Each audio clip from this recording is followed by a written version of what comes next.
How to measure voltage using an analog multitester.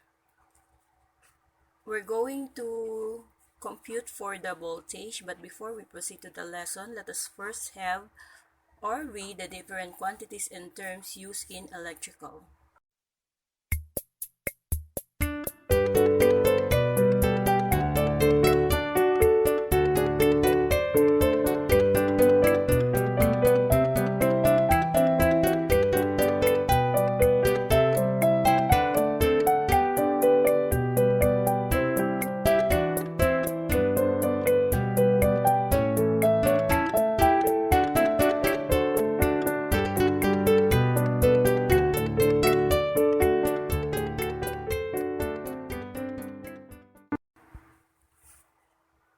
In measuring the electric value in voltage in any device in your house, it is important first to know what is AC and DC.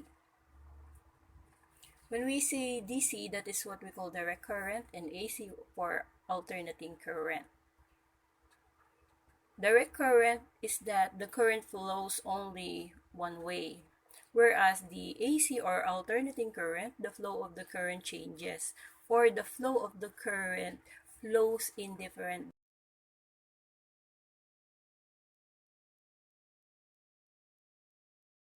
What is the difference of AC and DC? The example for DC or direct current is a battery, example a laptop battery, and the normal battery that we can see in the house. And another one, when we say AC or alternating current, the example I have here is the outlet. So if you're going to measure a voltage, if you're going to measure a battery, make sure that you set your analog multitester to DC. Or if you're going to know the voltage of the socket or the outlet, make sure that you set your multitester to AC. How are you going to read a multitester? In this screen, you can see a scale with different numbers. Okay, so the maximum range values are at the side. So we have 250, 50, and 10. The ranges are set in the following. So we have 10, 50, 250, and 1000. When the range is set to 10, the equivalent per graduation is 0.2 volts. Samantalang ang 50 is equivalent to 1 volts already, and 250 is equivalent to 5 volts.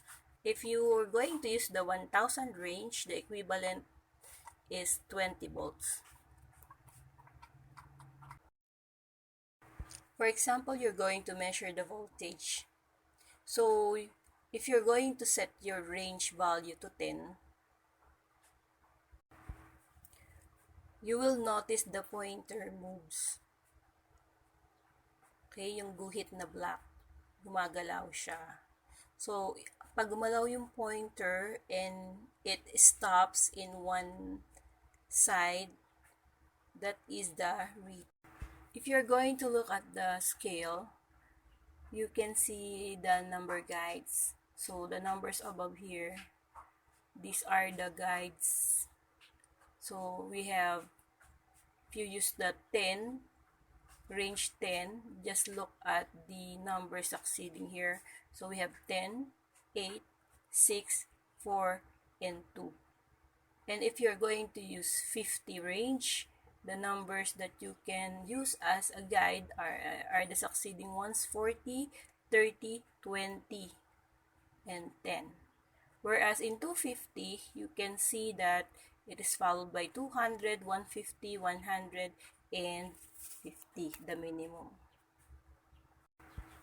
Okay, in this scale, you will see a line that is pointed in between 8 and 10. So, you set your range already. Naset nyo na yung range nyo sa 10. So, each line will count to 0.2 volts o yung graduation line na tinatawag natin. It is like a ruler. Look at the example. The arrow is pointed. So, those are the lines or the graduation. So if you set your range to 10, the value of each line is 0.2 volts.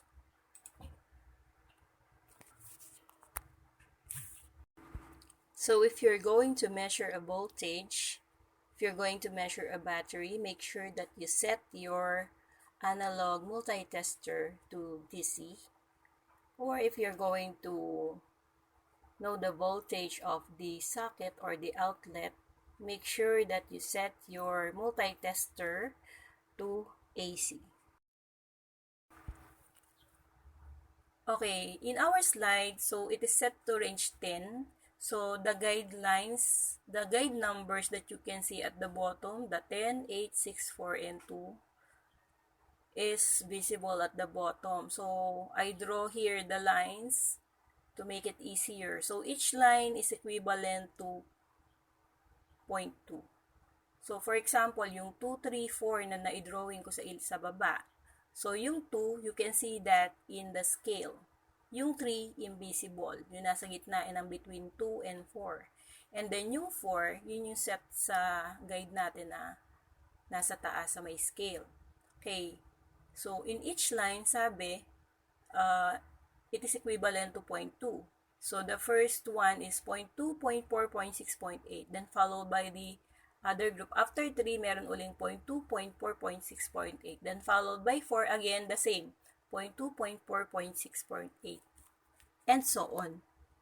Okay, so how are you going to read that? Based dun sa example natin on the screen, makikita nyo yung pointer, nakalagay siya in between 8 and 10. So if you're going to use the guide numbers, so we already have 8. Then look at the lines or the graduation lines. So we have 4. So yung 4 na yun, yung pang-apat na lines na yun, ang equivalent nun ay 0.8. So therefore, the voltage is 8 point. Another example. So again, your range is set to 10. And the 10 equivalent of each line or graduation is 0.2 volts. So if you're just going to look at the picture, so in between 4 and 6, the pointer is located at the center. So therefore, the answer is 5 volts. Another example we have here, the pointer is located in between 2 and 4. So our guide, we have 2, then the invisible 3, then 4, then invisible 5, then 6, then invisible 7, then 8, and invisible 9, then 10. So the pointer is located in between 2 and 3. So we have 4 lines here. So as you can see in my drawing earlier, so the equivalent of those lines is 0.2, 0.4, 0.6, 0.8. So therefore, the answer is 2.8.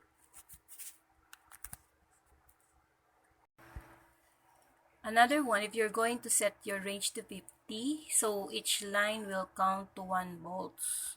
So in the scale, you're going to use the guide at the center. So we have 50, 40, 30, 20, and 10.